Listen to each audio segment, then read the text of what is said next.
Brian Juretka.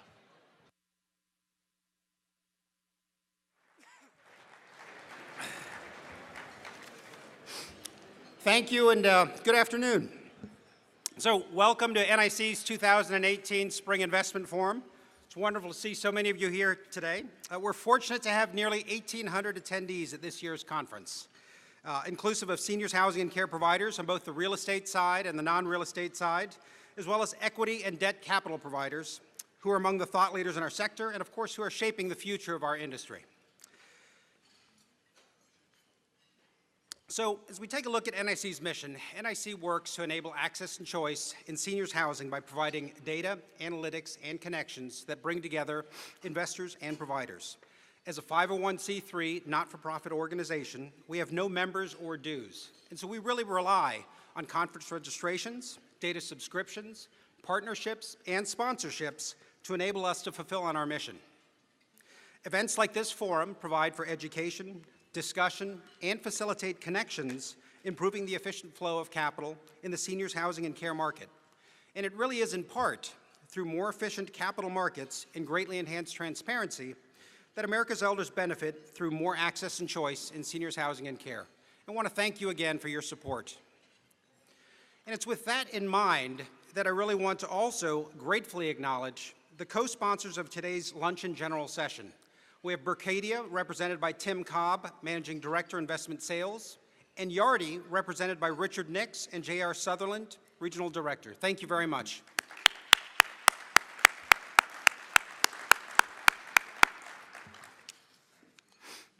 So our conference theme this year is Unlocking Value Through Senior Care Collaboration. And it's based on the idea that there are three major trends driving disruption in seniors housing and care. The first is a change in the wants and needs of boomers relative to previous generations. The second is a change in healthcare payment delivery models and payment reform. And the third is a change in technology enabling disruption. And the implication of these changes is really driven by these trends. There's an opportunity for value to be created for seniors housing and care, for operators and providers of care, whether real estate or operating businesses and investors. Taking advantage of this opportunity, however, really requires innovation and partnerships. As NIC looks to the future, it also recognizes it will be important to really become more aware and engaged with the senior care enablers who are so essential to managing and delivering care to frail, high-need, high-cost seniors. And really, it's these seniors housing and care enablers with whom we believe we can also partner to create value. It's in that vein that NIC's board appointed two new directors from outside traditional seniors housing and care. Until these appointments, NIC's board has really comprised exclusively of those involved in financing and operating seniors housing and care communities. These directors will help NIC with the strategic insights necessary as we expand the focus to include senior care enablers, including non-real estate-based providers, payers, and health systems when working with seniors housing and care communities. So it's with great pleasure that we welcome Mike McCurry, Chief Operating Officer at Mercy Health, and Dr. David Nash, the current and founding Dean of the Jefferson College of Population Health at Jefferson University, to NIC's board. Mike has been instrumental in helping Mercy Health achieve its top status as a top-rated not-for-profit health system headquartered in St. Louis, with more than 40 acute care and specialty hospitals and 800 physician practices and outpatient facilities. Mike was also a leader in helping Mercy Clinic become the fourth largest medical group in the U.S., following Kaiser Permanente, Cleveland Clinic, and the Mayo Clinic. Mercy was also named Most Wired Advanced by the American Hospital Association by improving chronic disease management services, and Mike certainly is passionate about data sharing among providers and sites. Dr. Nash is a board-certified internist who's internationally recognized for his work in public accountability for outcomes, physician leadership development, and quality of care improvement. Repeatedly named to Modern Healthcare's list of most powerful persons in healthcare, his national activities cover a wide scope. Dr. Nash is also a member of Humana's board of directors. So both board appointments recognize that the future of seniors housing and healthcare services are increasingly linked. Dr. Nash and Mike McCurry will also provide valuable insights into NIC's research and events like this Spring Investment Forum. Similar to seniors housing and care operators unlocking value through partnerships, NIC continues to form strategic alliances with organizations to help provide transparency for investors in seniors housing and care. I'd like to introduce Chuck Harry, our Chief of Research and Analytics, to elaborate on a couple of new strategic alliances that will enable us to continue to allow investors to identify opportunities and understand risks in the seniors and housing care space.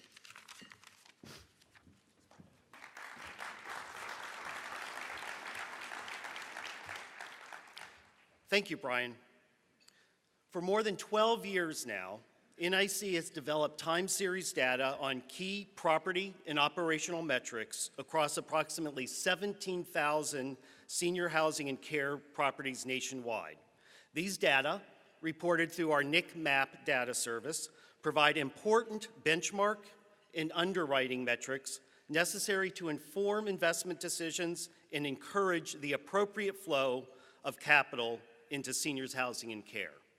While these key metrics include market or asking rents, in order to provide transparency more on par with that of other commercial property types, NIC has prioritized the importance of also capturing the actual rates paid by seniors housing residents for their rent and care.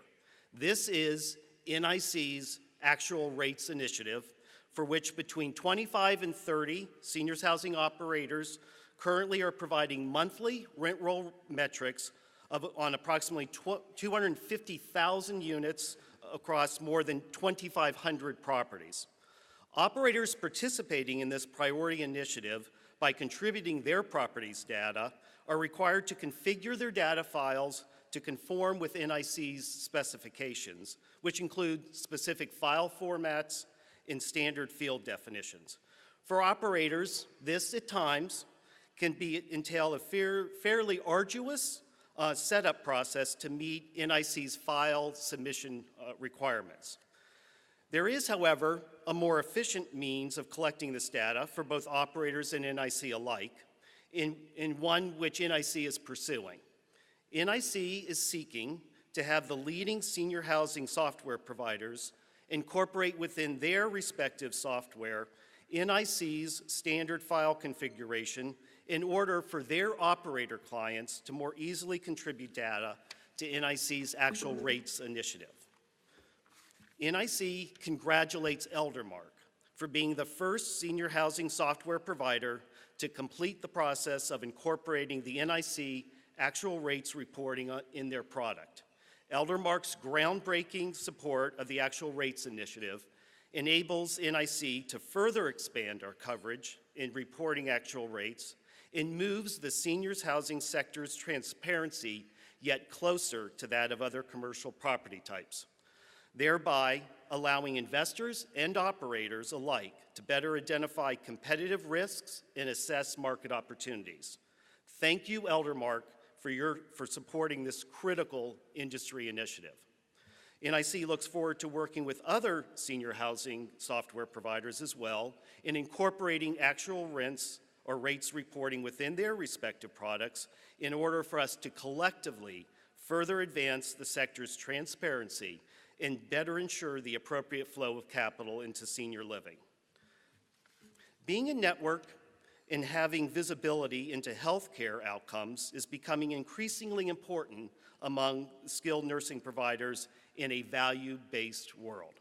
To this end, investors seek to have a sense as to how their skilled properties benchmark within their respective markets. CMS and its 5-star rating system, while not the only source of quality measures, is an important source of data for determining eligibility for certain referrals. In addition to CMS, pioneering companies are accessing publicly available data sets and applying their own proprietary algorithms to estimate various additional outcome metrics. NIC is excited to announce our strategic relationship with PointRight as a provider of quality outcomes data that will be available to NIC MAP clients starting this spring. The data available through NICMAP starting just next quarter includes the Point Right Pro 30 adjusted rehospitalization rate and the Point Right Pro Long Stay adjusted hospitalization rate. Both measures are endorsed by the American Healthcare Association and the National Quality Forum. These metrics will be available at the national, state, metropolitan market, and property levels to NICMAP clients, along with the 5-star data in its subsidiary components to assist investors and operators in better identifying opportunities and risks in a world where health care outcomes are ever more important. NIC thanks Point Right for its support, and we look forward to providing these key quality metrics through the NICMAP data service in order to better inform investment decisions in the skilled nursing property markets. So, without further ado, please join me in welcoming to the stage our luncheon's esteemed panelists and moderator who will address investment strategies in the age of disruption. Our panelists include Rick Matros, Chairman and CEO, Sabra Healthcare, REIT, and Arnie Whitman, Founder and Chairman, Formation Capital. The panel's moderator is Kurt Reed, a partner with RSF Partners and Vice Chair of NIC's Board of Directors. While Andrew Kaplan, Principal, Bain Capital Private Equity, was very much looking forward to joining us, Mother Nature and yesterday's nor'easter unfortunately has precluded Andrew's participation, so Rick and Arnie, you'll be afforded more time for your comments. So gentlemen, we look forward to your insights.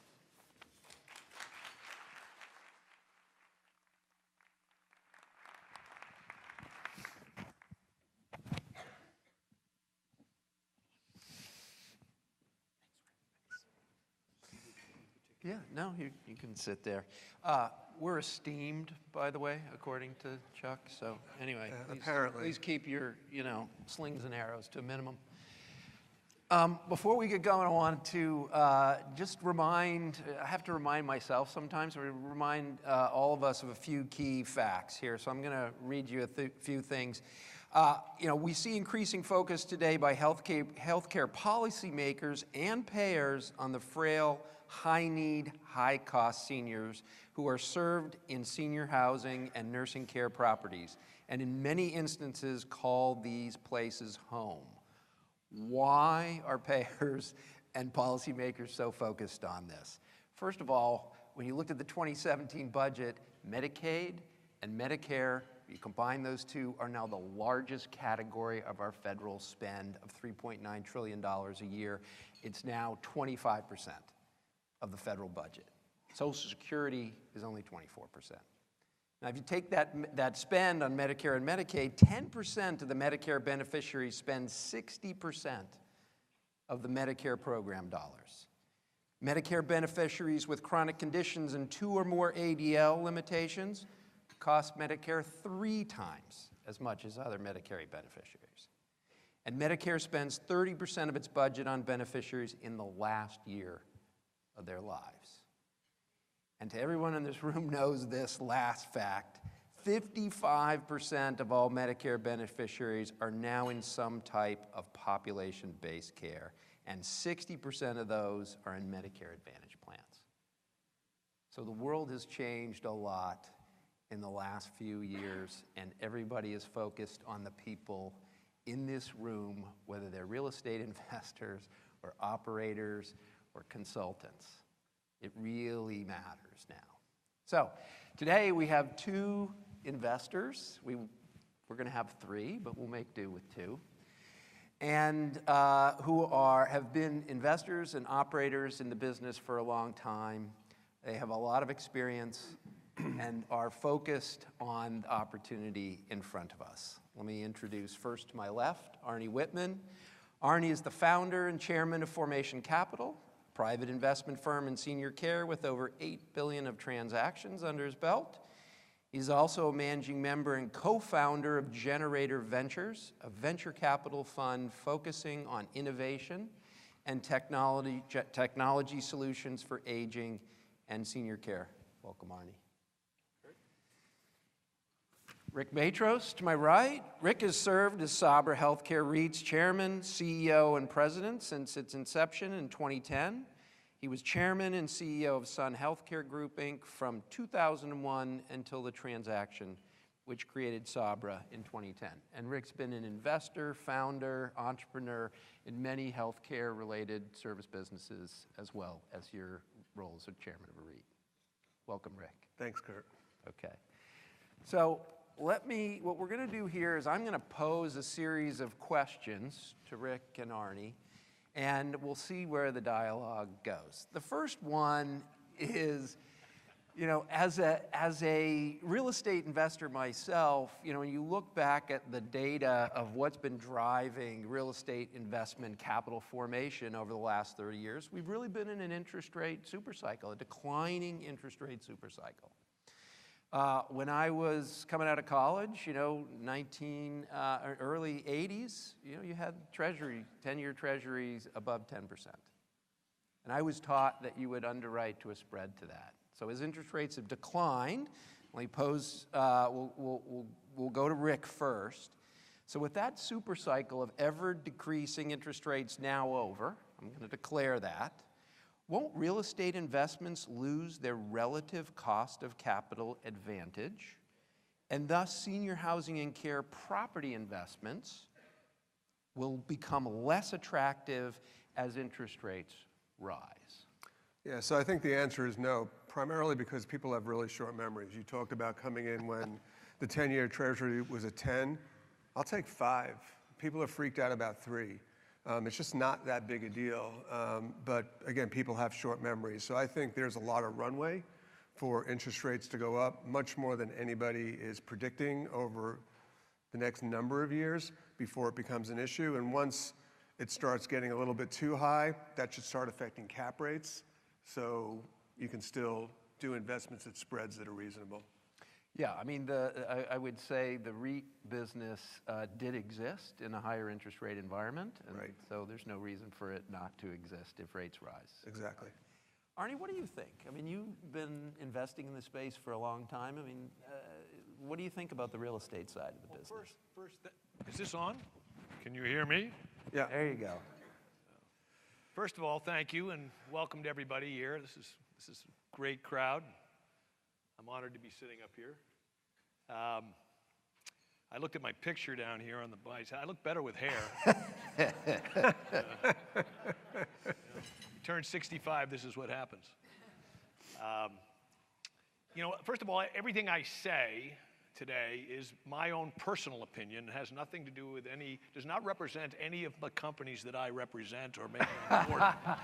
Just want to make that disclosure. Are they putting the legal disclosure up there? Make a disclosure for a second. And I also want to retain the right to change my mind within the next 24 hours.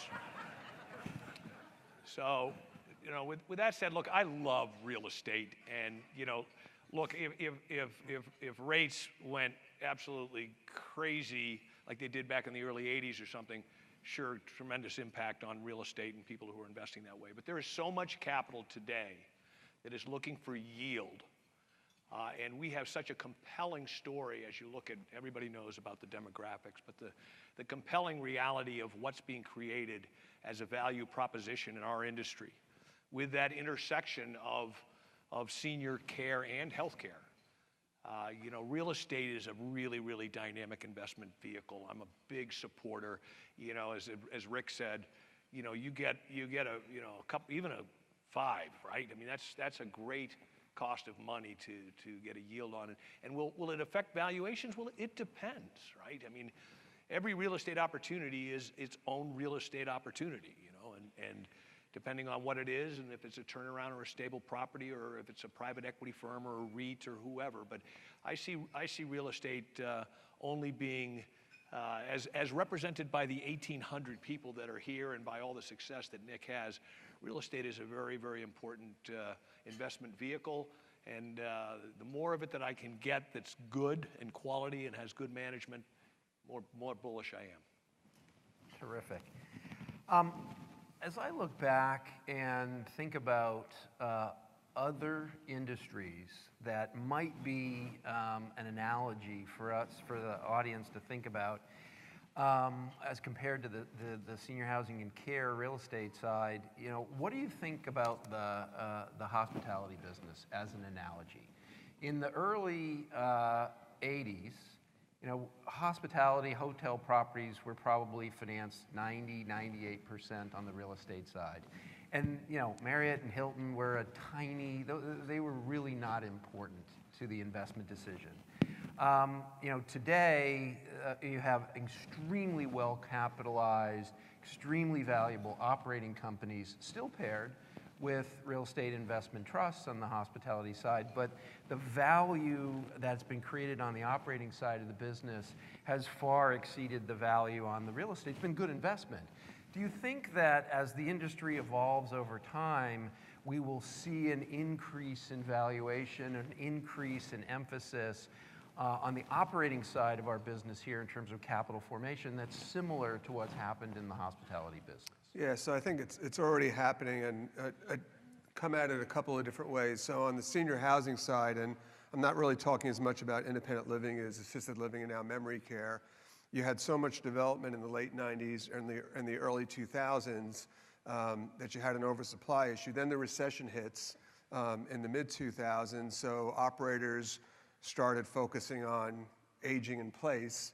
And when you have residents that age in place, as everybody knows, all of a sudden you're going from 75 to 85, and a model that was purely focused on meals and entertainment, all of a sudden you've got residents that are living in our facilities that have cognitive issues and mobility issues and comorbidities, and it is now a medical model. You've got nurses around the clock and rehab services and hospice contracts, and I've been in the operating business for decades, and so to me, assisted living today is what nursing homes used to be, except that it's all private pay, obviously, and less regulated. So it has become a medical model, and even on independent living, you've got every independent living operator in our portfolio. Every facility has contractual arrangements with home health agencies or their own home health agencies to provide supportive services so those residents can stay in the IL facilities longer. So it's already, and a lot of that's happened really quickly, like in the last 5 years. So I think it's going to continue down that path. And it's interesting when you think about that versus skilled nursing, because skilled nursing, from a lot of its existence, was never driven by real estate value. It was always driven by the complexity of the business and multiples of cash flow. And then around 2000, you had this whole tort environment that blew up. And so, and Arnie was involved in some of this stuff, early on. And so it's like separating the operating company from the real estate as a defensive measure against the plaintiffs. And then you had CMBS come in and all that. So all of a sudden you had people saying, hey, maybe there's value in nursing home real estate as well. So that started happening for completely different reasons and from a completely different direction than we see senior housing going now. So it's all pretty interesting. Arnie, what do you Well, I would start with, if they convert this building into a senior housing complex, I'm not staying here. But having said that, and Rick and I know this, again, it depends on the sector that you're really speaking of underneath the umbrella of senior care. And skilled nursing, we always used to be an inside joke. Is this a real estate business or is this an operating business? And my response was, well, it depends on who I'm speaking to. And if I'm on Wall Street and I'm trying to raise money, I'm in the real estate business, right? And because you get a better multiple for the real estate. Hypothetically, if you're speaking to a provider, you may look at it as what it truly is, which is an operating business inside a box, inside a real estate business. I think the fascinating element that we're seeing emerge and will continue to emerge, even at the level of independent living, is the integration of more and more service providers being able to do things, especially with the utilization of technology, to create more of a service model for people and to keep people able to age in place longer. So, and I'll go to, assisted living has become much more of an acuity play, and the ability for that to offer several other services which are more healthcare related, I think is very dynamic today, and to participate in value-based care, assisted living plays an intricate role, or can play one.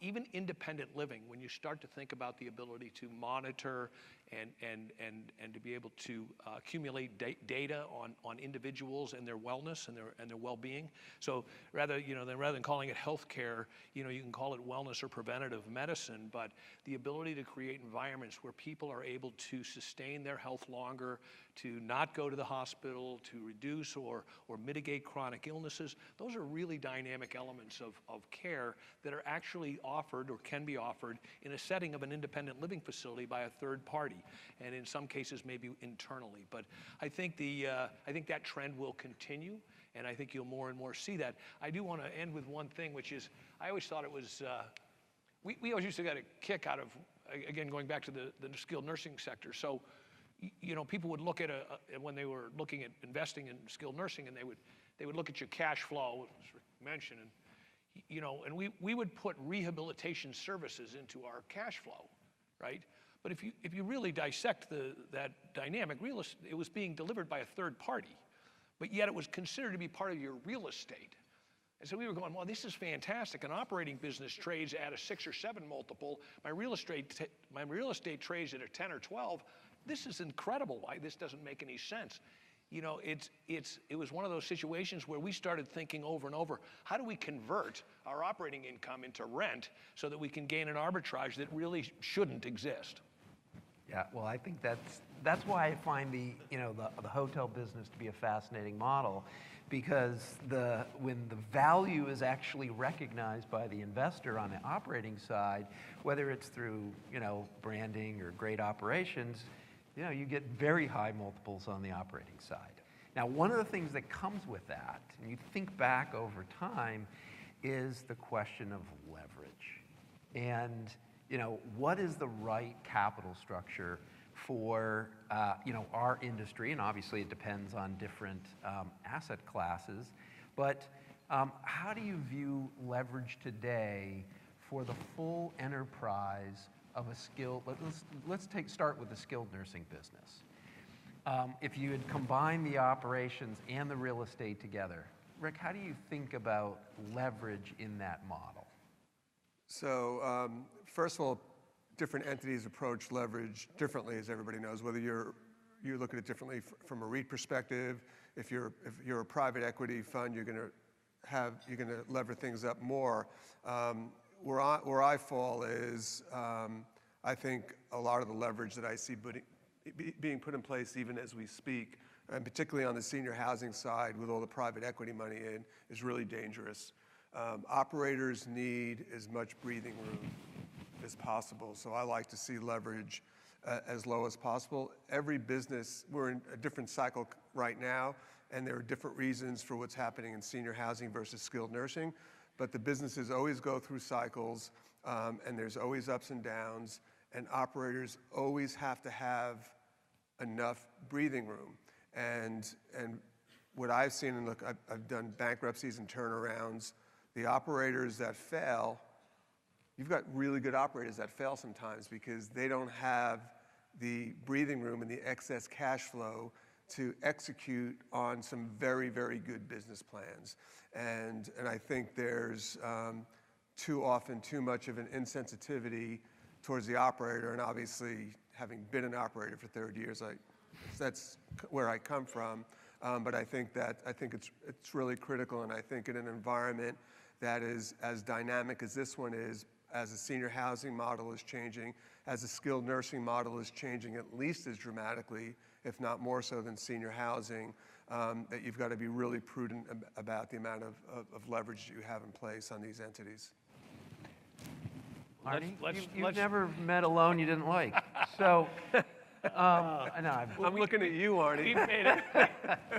I'm going to speak out of both sides of my mouth here.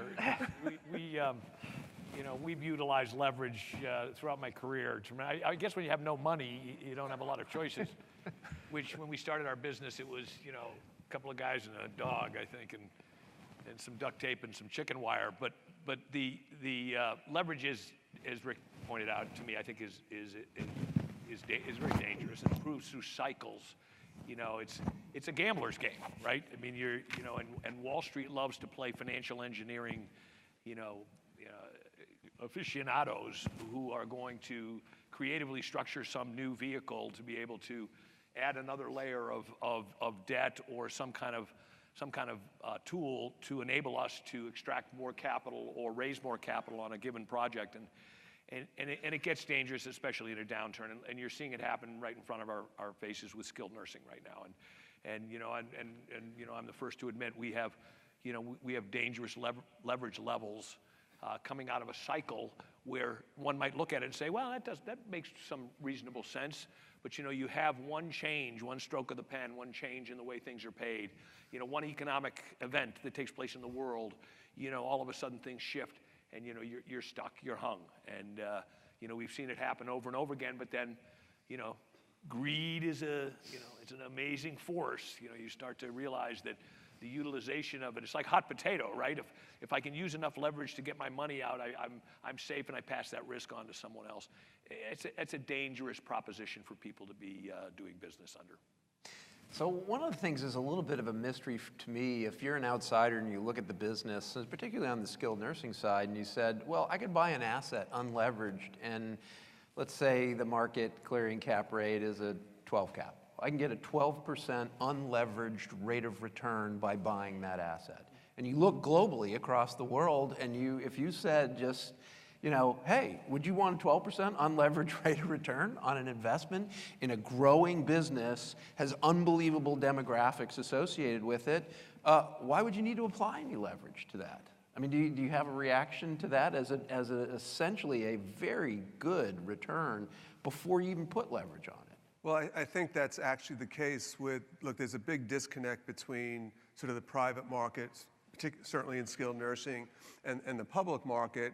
And we've, over the last year and currently, are divesting a lot of skilled nursing assets, although we will be retaining a lot of skilled nursing assets as well. And these are operators on the ground who really understand the business, that work with finance sources that really understand the business, and they can do bridge to HUD and access things, and they are not putting a lot of leverage on this. They are looking at the returns they can get and the yields they can get, and they're appreciating that, and they're not doing that. There are other kinds of entities that are doing that, but what we're seeing is that the folks that really understand the business, that are in the business, that understand the mission of taking care of people, and are in it for the long haul, aren't doing that to their businesses. Yeah, I would just add, I think, and to Rick's point is correct, the type of institution or the type of capital that is looking at an opportunity oftentimes dictates, the type of leverage that they're going to utilize. And I think, we run into folks these days, interestingly enough, that'll have a very long perspective. They'll say, look, I want to own real estate for 30 years or 20 years. I'm not looking to get in, fix and flip. I'm happy with a 50% leverage and a reasonable return on a low cap rate that enables them to know that over time, I've got Class A operator, I've got a Class A real estate asset. That asset's going to, over time, whether it has ups and downs, I endure through those periods, I'm a long-term investor. So the perspective of that type of thing, you don't need any leverage. So on the other hand, oftentimes you're in a situation with, well, what type of capital do you actually have, and how can I play? In that same instance, someone else might say, well, gee, I've got really expensive cost of capital. So the only way that I'm going to make that work is I'm going to have to utilize leverage to get my return that I need from my investors, who I've spoiled over the last 10 years, or whatever might be the case. And that's what ends up happening. So you get, again, people do things for different reasons, and oftentimes driven by their cost of capital or availability of capital. Yeah, and I would just add too, there are different kinds of sellers out there, right? So if someone's actually selling their business and they're going to go away, they don't really care who that financing source is or how levered the business is going to be, because they're going to be gone. But if you're doing a transaction with someone that wants to stay in the business, and it's more of a refinancing, or they want to monetize some equity that they've built up, they're in it for the long term, and they're not looking for the highest price. They're looking for a good price that allows them to operate with the right amount of breathing room. So the quality of the seller, or the kind of seller, also dictates what the cap structure of that entity may look like going forward. That's a good point. Yeah. Let's flip it around for a second. We have a shadow over here, which is the private equity investor from Bain Capital. So, So we can just like slam them yeah, we can, all night we can long. say this is a really dumb idea. But so let's talk about the case for investing in non-real estate related operating businesses in senior housing and care. You know, why it seemed, you know, that the data shows a lot of capital is being attracted to the businesses, home health, hospice, therapy, pharmacy. You know, make the case, Rick, that those businesses are a great investment opportunity for investors today in this space. The non-sort of real estate non-real estate-based businesses. Because they're all needs-based business, and for those of us that have been around, they've really evolved really nicely and become much more robust businesses over the years. They've got more sophisticated, the technology has gotten better. So when you look at those businesses, they're still very much, home health, hospice, they're still very much a cottage sort of industry. And there's still a lot of opportunities to develop really strong operators that have bigger operations, go through some consolidation and create some upside that way. In a lot of ways, home health, certainly more than hospice, has been around for quite a while, but it's still very much a cottage industry. And I think anytime any investor looks at a very fragmented space, they see an opportunity to grow that space. And I think legitimately in those spaces that exists. And I know when I was on the operating side, we grew a hospice business. I mean, you've done it too, Arnie, and a home health business. And if I had any inclination to go back to being an operator again, which I don't, I'd go after hospice like that. Kind of to bifurcate my comments. So I think on one side with you know, traditional private equity, the way they look at the world, first of all, you know, every time you get into anything that relates to Medicare, Medicaid, reimbursement, regulatory issues, you know, people may say coming in your door that hey, we're interested in this, but by the time they leave, they're not.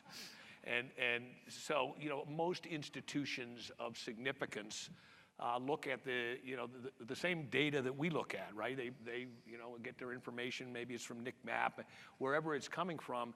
You know, when you look at the opportunities of investing in senior care, you know, and from a private perspective, private pay, assisted living, independent living, home care, all of those things, you know, they're very clean in terms of what they are. And the intriguing fact of the demographics alone drive tremendous interest into the area, as well as the fact that, you know, we all know, again, the statistics that Kurt led with around this growing, not just demographic, but the spend side of the equation.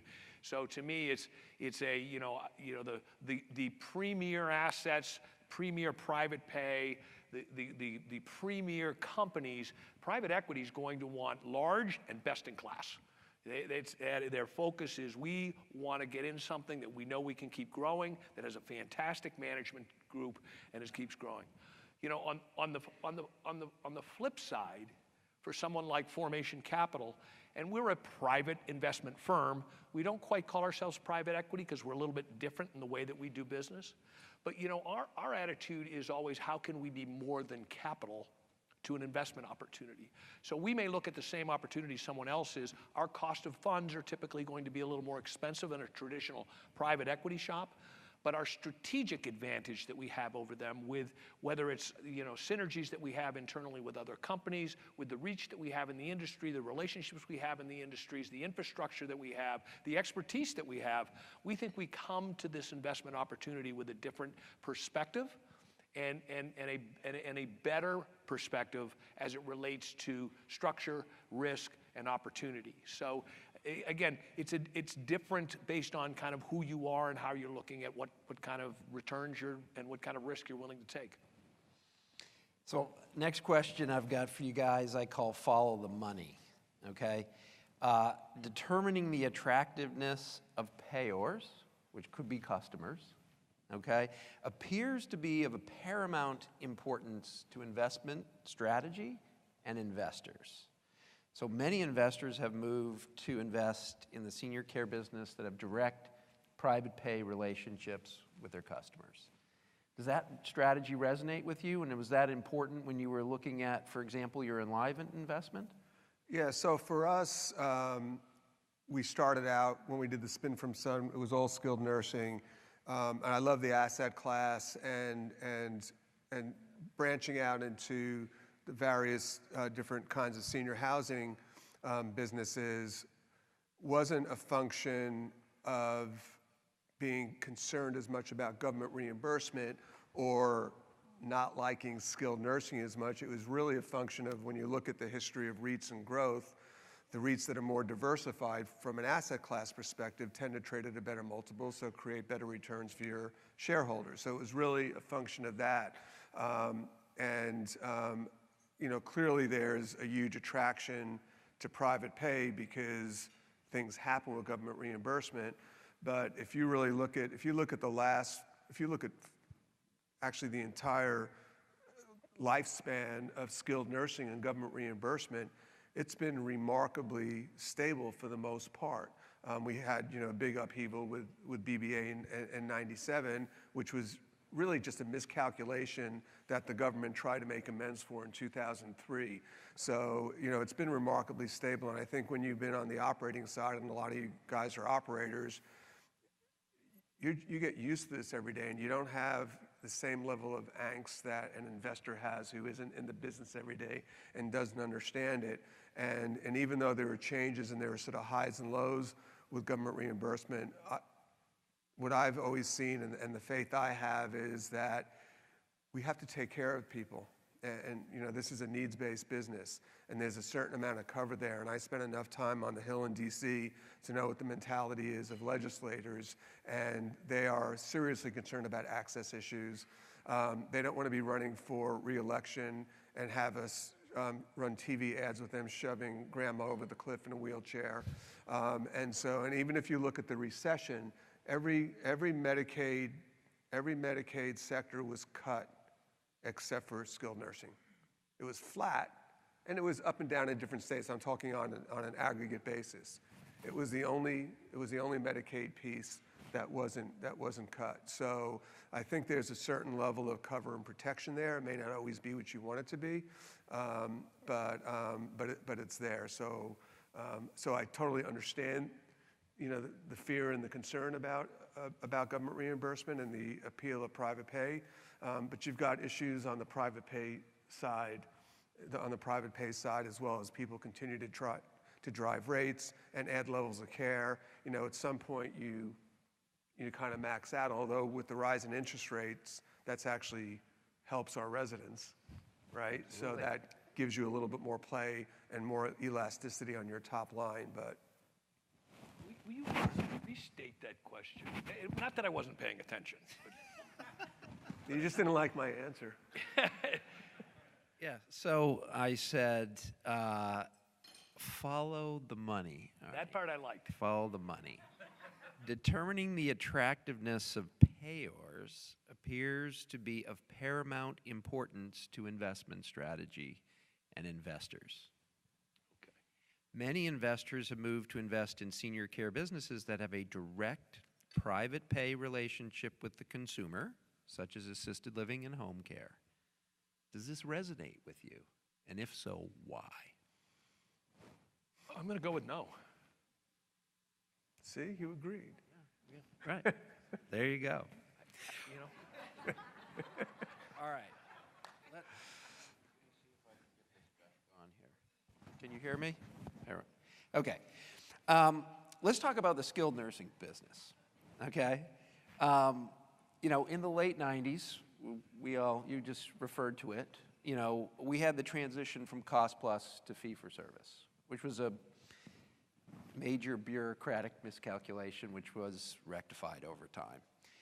Are we truly in a transition now into the value-based world, a completely new care and reimbursement model, or is what we are living through just an example of a highly fragmented nursing home business simply losing profit to a better capitalized and better organized players in the healthcare and insurance industries? And how might this create opportunity? So a couple of things. One, because I want to go back to the leverage point. If you look at what happened in BBA, because so many years have gone past, people now in hindsight say the whole industry blew up, the whole industry went bankrupt because of BBA 97. Not anywhere close to the whole industry went bankrupt, and the only operators that went bankrupt were the ones that were too levered. So I just want to make that point. It's a really good point. Everybody else, maybe you had to struggle through it, but you got through it. Yeah, so that's an important point. But what's happening now is much more methodical, and it's actually been happening to a certain extent over time. So acuities continue to rise sort of year after year over year. Obviously, there are length of stay pressures, but I think the opportunity ahead is actually better than it's been for the skilled nursing operator, particularly if the new system design that CMS is going to implement, we think in October 2019, probably not this October, is designed appropriately. And it's almost like a redo of what they tried to do in 2006 with RUGS 4, except this time they've actually engaged the industry for input and partnership. So hopefully that will help. But if they can solve the problem, because you're talking about following the money. Operators follow the money. It's like Pavlovian. It's really simple. And so if all your incentives are to go after short-term rehab, that's what you're going to do. And as a result of that, you're going to have occupancy and length of stay problems. But if they can solve the reimbursement equation, which is what RCS1 is meant to do, so that there is an incentive to go after more complex nursing patients as well, you're going to have a longer length of stay to mitigate the length of stay issues you have with the short stay patients. And we see that in our operators that are currently doing that. They don't have those length of stay issues. And it's going to make the skilled nursing proposition from an investment perspective a much more viable proposition. And the operators that really understand it and have the wherewithal to take their clinical product where it needs to go to take advantage of those changes in the system should be just fine. And in terms of, the things you hear about, home health benefiting off the backs of skilled nursing, the skilled nursing operators that really understand how they have to change their model and the kind of patients they have to take care of shouldn't be taken care of at home. The more traditional mom and pop, long-term care, lighter care operators, absolutely, they're going to get slammed by this. But the operators that we think that we align with and more operators than not get it, and they're all sort of in various stages of transitions and preparing for it, I think are going to do really well. It's just a very different model than it used to be. It's more, the skilled nursing facility isn't a nursing home. It's more of a step-down unit for acute hospitals. Now, there'll be some market differences. So in some of the smaller markets where there isn't as many options for the healthcare system, you'll see more traditional nursing home and home health models stay in place for longer periods of time. And even with all the talk about bundling that has obviously slowed down some, it was never going to be industry-wide. It was always going to be more market-specific. And I think the most aggressive estimates on the part of CMS was that maybe 50% of the revenues would get bundled. I'm not even sure it would have been that high. So I think it's really actually a fantastic opportunity. And that's without even then calculating the impact of the increasing demographic, which will benefit skilled nursing before it benefits senior housing, just because of the health of the individuals, and the decline in supply, which is not the case with senior housing. So you've got a change in the system that should be favorable, increased demographic, decline in supply. All of those should bode really well, I think, for skilled nursing. It's just a different model. So transition to value-based, do you think all we really have done is transfer profit to the MA plans? To a certain degree. My response is I'm probably going to say the same thing Rick did, but maybe in a little bit different way. I know when value-based or Obamacare first was presented, several years ago, my first thought was, this is fantastic. Value-based care. Well, the skilled nursing center is the lowest cost setting for providing care. This should be a win. And I'm thinking to myself, this is pretty apparent. And next thing you know, we're having our ass handed to us, you know, the conveners are figuring out faster than we are how to basically disrupt the business that we've been in and go after the low-hanging fruit in the form of rehab and shortening the stays, shortening the occupancies, and finding out that we can maybe, you know, the most critical time when someone gets discharged from a hospital as far as their care goes is the first 3 or 4 days. After that, things get easier. The real intensity is right up front when you're being discharged from the hospital. Very quickly, this was the health systems or the risk takers figured out that, well, we can either, in some cases, skip the nursing home completely, or let's just shorten the stay and during the most difficult time, and then we'll send them home and we'll treat them at home. And when we treat them at home, we're gonna get really engaged in how we manage that care, right? And that care management component is really the driver here. So in this value-based world, it makes all the sense to me that what happened, happened. But I think also to Rick's point is if I look at that, and I'm looking at the pendulum, right? And unfortunately, our industry, and we need as an industry to have a louder voice, first of all. You know, and someone said on a panel yesterday, I heard them say, you know, there isn't anything that's been done to us in skilled nursing home that we couldn't have done ourselves. But we let others on the outside do it to us. And most of it revolving around those that were willing or able to take risk.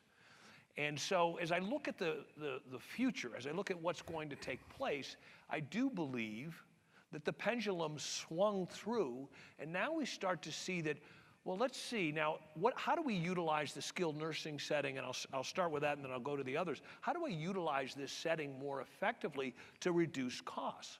And again, to Rick's point, you know, there are more complex care procedures that can be done inside a nursing home with the right staffing and the right professional skill set that is better than sending them to the hospital. You know, all of this cost that gets consumed, I mean, if you look at really where it's focused on, it's that readmission, it's going to the hospital in general, it's chronic illness, it's the very sick. And, you know, the nursing home industry is in a position to actually deliver a lot of services that otherwise would be taking place in this very expensive setting. You know, I met last night very quickly with a gentleman with this Call 9. I don't know if you've read the articles, which, you know, I had to say to the guy, I said, look, I love that you're trying to disrupt the nursing home. I think the nursing home business, I think that's a fantastic thing. And the whole premise, I'm simplifying this because it is not simple after sitting there and listening to it. The focus is on utilization of paramedics, right, to be involved at the nursing home level and to be reactive in a way and proactive to an event that keeps that patient from going into the hospital, that treats that patient inside the nursing home to reduce costs overall in this value-based world of ours. I looked at that and I thought to myself, you know, hallelujah, we're moving in the right direction. That, to me, is what is the opportunity that's ahead of us. Now, there's a lot of complexity that comes with that opportunity in terms of staffing quality and how we're going to do this and the way the models work out. But I think the good news here is that pendulum now is coming back to where skilled nursing providers are learning how to take risk. And whether it's, you know, through, you know, support systems like Ally Align and an ISNP model or ACO models or other types of value-based plans or partnerships, affiliations, however it is, you know, there's all of a sudden this chance, and again, I heard this yesterday too, and I thought it is very, very powerful. We as an industry need to be at parity in the healthcare delivery system. It's been too long that we've been at the kids' table. You know, we need to be at parity. We control senior care. We control the patients. We control the seniors. You know, let's not mess it up. You know, we have an opportunity in front of us that's very, very dynamic, and it is all related to value-based care and what's transpiring now. And that applies, by the way, as you go downstream to assisted living. You know, more and more, you're seeing more and more assisted living start to look at value-based care and how it affects them. How do we keep these people well? It even refers to independent living. And now you've got this integration of technology and services that's going to allow us to manage risk better. There's my Boston accent. Better. The ability for us to utilize what's coming ahead with technology and the ability to get real-time data on an individual's health that is shared across the spectrum is an extremely powerful thing in terms of care for that individual and to be able to manage that person and their well-being and their health and keep them out of the hospital and lower the costs. So I'm a big advocate of, again, that the skilled nursing sector, though it's going through a very difficult time right now, there's a terrific opportunity ahead. And I will liken it a little bit to when the rehab business, when we changed the last reimbursement change, was one that stimulated our industry to start to look at delivering rehab services inside the walls. And what happened? We took wings of buildings, we modernized them, we put flat screen TVs, we invested money into those buildings to change the kind of business we were. And it warmed my heart when I would hear people and friends of mine come to me and say, my mother's in a rehab facility. And it would be a skilled nursing building. Yeah, and I would add a couple of things, because there are a couple of asset classes that get caught up in this whole thing that we've been talking about that we haven't discussed yet, and that is IRFs and LTACs. And that's why I'm really optimistic about what skilled nursing can take advantage of, because we already have, depending on the state you're talking about, we have skilled nursing operators in our portfolio that do everything an LTAC does at 1/4 the price. And MedPAC, which has never been a fan of skilled nursing facilities, has published at least a couple of reports that have demonstrated there is no difference in outcome any longer between a skilled nursing facility and a rehab hospital, despite the rehab hospital getting paid that much more. So there's an opportunity for skilled nursing operators, as the reimbursement system evolves, to take share away from those asset classes as well. And my personal point of view is that LTACs will be a dead asset class almost completely. IRFs won't be a dead asset class, but the valuation proposition will be much different because they won't be operating at the margins that they're operating at today if they have to compete in those markets with skilled nursing facilities at the same price level. Good point. Yeah. Do we have, as an industry, enough data and transparency to make those arguments as effectively as we know, we should be able to win that argument? Yeah, we actually do, because there are a number of states out there, and I know some of you guys are in those states, and some of our operators are, where there are Medicaid systems that recognize the need to make sure complex medical patients are not sitting in higher end settings, so that when someone comes off Medicare and they convert to Medicaid, they're basically getting the same rate.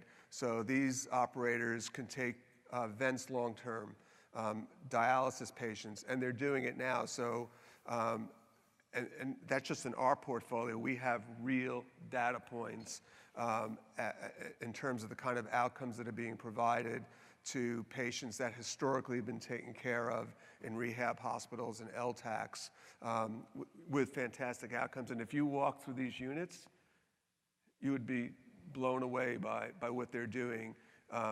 Long-term vent care at $700 a day. How much does it cost in an LTAC, right? So yeah, I think the data points are already there, and there are enough states that that's occurring in. One of our operators has the largest vent unit in Delaware. So yeah, I think there's enough data points out there to demonstrate it. And by the way, CMS actually knows it, and they've acknowledged it, and they've had open discussions about the viability of LTACs going forward. And if you look at what's happened to LTACs from a reimbursement perspective, it's death by 1,000 cuts, right? And the only good news you ever hear every time the next reimbursement decision is made is, oh, at least it's not as bad as we thought it was going to be. It's never good. I agree. All right, let's talk about, we mentioned the assisted living business and the home care business. Alternate, care delivery models. What comes to my mind when I think about that is I think about the labor side of the business. What solutions can be found to address labor shortages, and if home care prevails as a growth of home care, exceeds growth of admissions to SNFs, where will the labor come from? Yeah, and I don't have a great answer. There are actually improving trends on the nursing side if you look at some of the more recent trends into nursing schools. So it looks like things could get better there. On the therapy side, I think it's a huge problem, and part of that problem is self-inflicted because the therapy associations have a lot of strength. And where you've seen on the nursing side, you've seen the nurse practitioner population grow, and you've got physician assistants. On the therapy side, those associations want to keep the shortage in place. They don't want to create other levels of certification that people can do because they want to keep the wages up for the OT, PTs, and speech therapists. And so it's a self-inflicted problem. And the operators that we're aligned with that don't have problems, frankly, are doing a really amazing job on international recruiting. And that's been, on the therapy side, that's been the only thing that I've seen that's been helpful. But at least on the nursing side, because I think there's more and more opportunities in nursing, that enrollment is getting better. Whether it's going to be good enough, because as you said, and particularly with the change in the model in senior housing becoming more of a medical model, that's really hurt. Right. That's really hurt. Yeah, no, this is a huge issue for our industry, and I've seen some interesting approaches as to how to address it, and I think it's not just the lack of them; it's the turnover issue as well. In terms of if you're a good provider, you know what I'm talking about. You go and you become the best in class operator or in your community even, and your people become targets.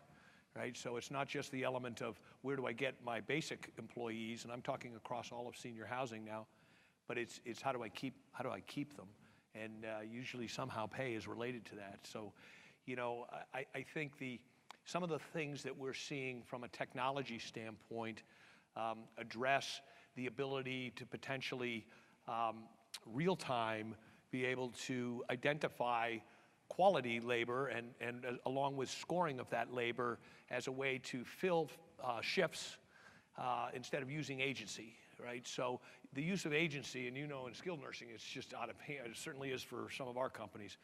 But that in and of itself is a huge value driver if you're able to eliminate your agency use and be able to fill that. And there are some early stage technology companies that are looking at that dynamic as how can I help both the therapists or the care workers be able to place them in a position that is appropriate and do it real fast and real time to eliminate the agency side of the problem. I think that's one. I think the overseas element is a good one. Training and education is important. Elimination of stigma for us as an industry, especially in the skilled nursing sector, is a very important. If you've got an aide and you're paying them $12 an hour and they can go to Walmart at $12 an hour, that's a hard dynamic. So, the other company I wanted to mention, which I thought was actually very interesting when we listened to them, was, believe it or not, it was an empathy-based staffing training program, which was extraordinarily selective about the type of person that they would accept within. Now, this was an agency approach, but it was one that they were qualifying people that would assure them longevity as it related to them as an employee, and be able to go to and place that person into a company and be able to give assurances and take some risk around the length that person would stay with the company. Again, looking at duration and turnover versus lack of availability. But look, I think we started a company in China, which all it did, or all it does, it's still early stage, was basic training for caregivers in China. There's no caregivers. There's a gazillion people. There's no caregivers. Well, the reality of the situation is we have a big problem here. I don't need to be worrying about China. I need to be worrying about how do we fill the void, and how do we, most importantly, increase the quality of the staffing and the employee that we have in this country in senior care. Because again, we need parity. We need to be part of this delivery system. So I'm getting the nod from the team here that we're wrapping it up. But I think one of the I things thought it was hope. the people that were all leaving. Yeah, well, you know, the people that were leaving. But one of the things I hope everybody takes away from this, and what I love about this, is the passion and commitment of two leaders who've taken, you know, their careers, lots of different approaches, and continue to have for what we do as an industry to serve the frail elderly. So thank you, gentlemen. I really appreciate your long-term commitment to business and your time today. Thank you. Thank you, Rick, Arnie, and Kurt, for a really terrific and insightful discussion. And we all welcome our seats at the adult table going forward. Please join us at the bottom of the hour for our next set of concurrent educational sessions, which are projected on the screens. Later this afternoon at 4 o'clock, we will start in our final set or couple of educational sessions at the 4 o'clock hour. And then we invite you all back to the ballroom here at 5:30 to join us for the networking reception. So again, thank you to everyone for having joined us for the 2018 NIC Spring Investment Forum. We wish you a productive remainder of your conference, which does continue into tomorrow morning. Thank you all.